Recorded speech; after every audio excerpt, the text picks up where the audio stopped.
ချမ်းသာတဲ့အတိုင်းဝိုင်းတဲ့ဝင်ဆန့်ကျင်လွန်းလို့ကို့အဖေအရင်ရဲ့ခြေထောက်ကိုတော့ရိုက်ချိုးရဲတဲ့အထိသမီးဖြစ်သူကရက်ဆက်ခဲ့တယ်။တော်သေးတာကနာရီအခမ်းအနားကိုကုမ္ပဏီဥက္ကဋ္ဌအမျိုးသမီး CEO ကအချိန်မီရောက်လာခဲ့လို့ပဲ။သူမရဲ့မွေးစားအဖေကအသက်ရှင်နေသေးတယ်ဆိုတာကိုသူမလုံးဝမျှော်လင့်မထားခဲ့ဘူး။၃နှစ်တာကွဲကွာခဲ့ပြီးမှပြန်ဆုံတွေ့ကြရတဲ့အခါသူတို့နှစ်ဦးကအသက်ရှူချက်မတက်ဖတ်ငိုခဲ့ကြတယ်။အမှန်တရားကိုစုံစမ်းသိရှိသွားတဲ့အခါမှာညီမဖြစ်သူကအဖေရဲ့တောသားဆန်နဲ့ရုပ်ရည်နောက်ခံကိုရှက်နေမှသူတို့နားလေသွားကြတယ်။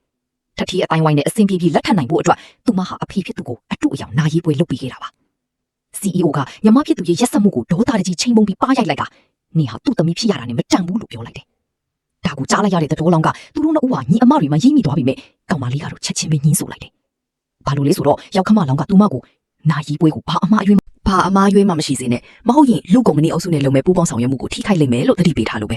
အဖေဖြစ်သူကပြဿနာတွေထပ်မရှာနိုင်အောင်ကောင်မလေးကရှိမှရှိနေတဲ့လူဟာသူမအဖေနဲ့ရုပ်ချင်းတူယုံပဲဖြစ်ပြီးအဖေအရင်ကတည်ဆုံးသွားပြီလို့စုမြင်ကသူတို့ကိုအတင်းမောင်းထုတ်လိုက်တယ်။အဖေဖြစ်သူဟာငငယ်ကလေးကရင်အုံမကွာကျွေးမွေးဆောက်ရှောက်ခဲ့ရတဲ့သမီးဖြစ်သူကသူ့အပေါ်ဒီလိုဆက်ဆံတာကိုရင်မဆိုင်နိုင်ပဲနာရီပွဲမှာတင်တတိလေးလေးကျသွားခဲ့တယ်။ဆေးရုံရောက်တော့မှအဖေရဲ့ကျန်းမာရေးဟာအတော်လေးစိုးရင်ရတဲ့အခြေအနေမှာရှိနေမှဆရာဝန်စီကနေ CEO သိလိုက်ရတယ်။အတိတ်တုန်းကအဖေဟာညီမဖြစ်သူအတွက်ကြောက်ကက်တလုံးလှုပ်ခဲ့ဘူးတာကိုလည်းသူမရိပ်မိသွားတယ်။အဖေကတော့ဒါဟာသူ့အလိုအလျောက်ပေးခဲ့တာဖြစ်ပြီးမွေးစားသမီးတာလိုအပ်မယ်ဆိုရင်လေဘာမှမတော်ဆိုပေးပြီးမှာပါလို့ပြောခဲ့တယ်။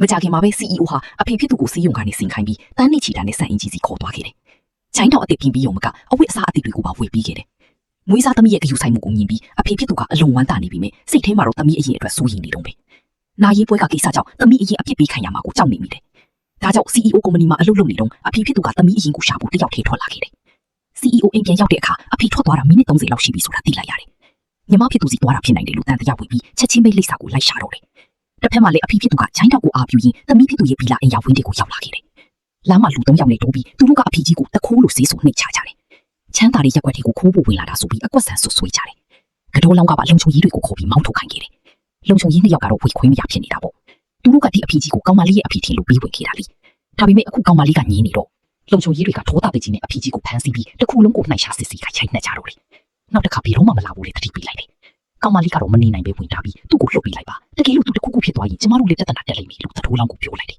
။အဖေဖြစ်သူကတော့ရင်ကွင်းမတက်ခန်းစားပြီးလှည့်ထွက်သွားခဲ့တယ်။မိပြင်ပေါ်ပြုတ်ကြကြံခဲ့တဲ့ချိုင်းတောက်ကိုတော့ကောက်ဖို့မိသွားခဲ့တယ်။ကောင်မလေးကချိုင်းတောက်ကိုအမြန်ကောက်ပြီးနောက်ကနေလိုက်သွားခဲ့တယ်။ပြီးတော့နောက်တစ်ခါကျွန်တော်ကိုလုံးဝလာမရှာပါနဲ့တော့လို့တောက်ပန်တူးသိခဲ့တယ်။ဒီအကြောင်းတွေကို CEO သိသွားတဲ့အခါသတို့လောင်းရဲ့ကုမ္ပဏီနဲ့ပူးပေါင်းဆောင်ရွက်မှုအားလုံးကိုချက်ချင်းဖျက်သိမ်းလိုက်တယ်။သတို့လောင်းကဒေါသချောင်းချောင်းထွက်ပြီးဒါဟာနာရေးပွဲကိစ္စကြောင့်လို့ထင်ကကောင်မလေးကိုဒီပြဿနာကိုရှင်းဖို့ဖိအားပေးတော့တယ်။တိုင်ပင်ပြီးတဲ့နောက်သူတို့3ယောက်ဟာအဖေကြီးအတွက်မွေးနေ့ပွဲတစ်ခုကျင်းပပြီးသူ့ကိုအဖေအရင်ဒါမှမဟုတ်ကြီးစုရှင်အဖေအဖြစ်လူသိရှင်ကြားအတိမတ်ဖို့ဆုံးဖြတ်လိုက်ကြတယ်။ဒါမှလူကုမ္ပဏီအုပ်စု CEO ရဲ့အမြင်ပြောင်းသွားပြီးလုပ်ငန်းတွေပြန်စနိုင်မှာမလို့ပါ။တကယ်တော့ CEO ကလည်းမွေးစားအဖေရဲ့အသက်60ပြည့်မွေးနေ့ကိုကျင်းပပေးဖို့စီစဉ်ထားပြီးတော့ကအ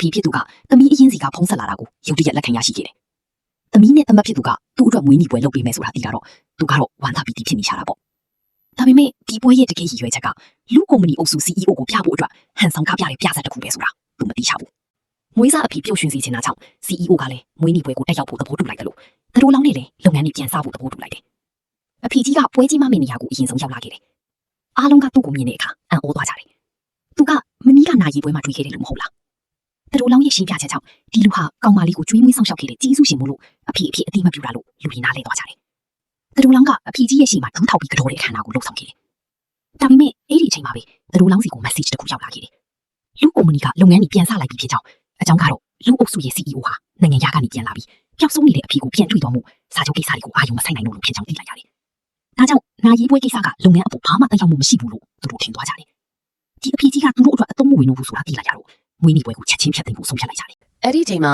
အဖေကြီးကကိတ်မုတ်တုံးလောက်စားကျင်တယ်လို့ပြောမိတာကိုသူတို့လောင်းကအခုချက်ချင်းထွက်သွားလို့ဒေါသတကြီးအော်ဟစ်လိုက်တယ်။အဖေကြီးကမြဘာဖြစ်လို့လဲဆိုတာဝေခွဲမရဖြစ်နေတော့မှပဲသမီးအရင်ကပါမြန်ထွက်သွားပြီးပါလို့လိုက်မောင်းတော့တယ်။သူတို့လောင်းကနာရီပွဲမှာလည်းပြဿနာလာရှာတယ်။အခုလည်းအဖေအရင်လိုဘာလိုနဲ့လာဟန်ဆောင်နေတယ်လို့ဆွဆွဲလိုက်တဲ့အတွက်ဧည့်သည်တွေကပါဝိုင်းပြီးလောင်ပြောင်ကြတော့တယ်။ရောက်ခမကြီးကအိမ်ကမွေးထားတဲ့ခွေးကိုခေါ်လာပြီးဒီကိတ်မုတ်ကခွေးကျွေးဖို့ပဲလို့ပြောကလုံချုံကြီးတွေကိုကိတ်မုတ်ကိုကျမ်းပြင်ပေါ်ရိုက်ချပစ်ဖို့ခိုင်းလိုက်တယ်။ပြီးတော့အဖေကြီးကိုကျမ်းပြင်ပေါ်ကကိတ်မုတ်အစအနာတွေကိုအတင်းစားခိုင်းတဲ့အဲ့ဒီလိုအကျက်တဲ့အခြေအနေမှာတင် CEO ကသူမရဲ့တတ်တော်ဆောင်နေတဲ့အတူအချိန်မီကွက်တိရောက်ရှိလာခဲ့ပါတော့တယ်